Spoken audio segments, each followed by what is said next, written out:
Nagiyakan at hindi makapaniwala ang Latvia na nilampaso sila ng Gilas Pilipinas. Nananatiling buhay ang pag-asa ng Gilas Pilipinas na makapag-book ng pwesto sa 2024 Paris Olympic Games matapos nilang mai-score ang nakamamanghang tagumpay laban sa isang European squad.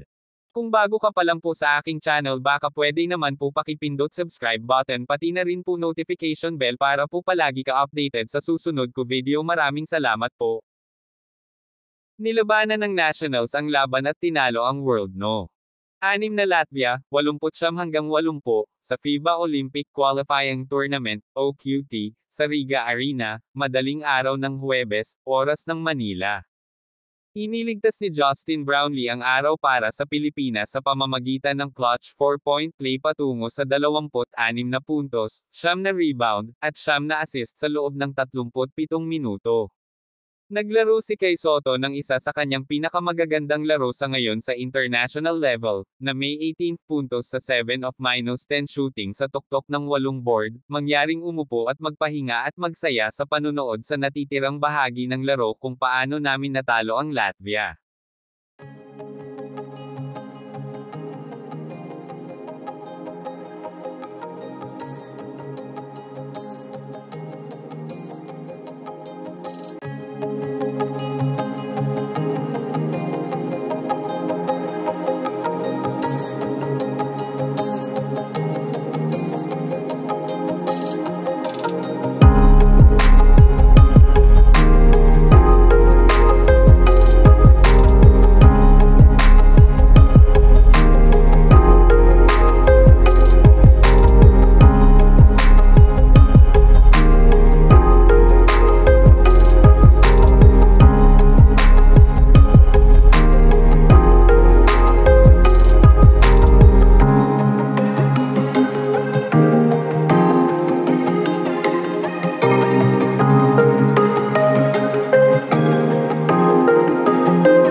Huwag mo kalimutan mag-like and subscribe sa aking channel. Maraming salamat po.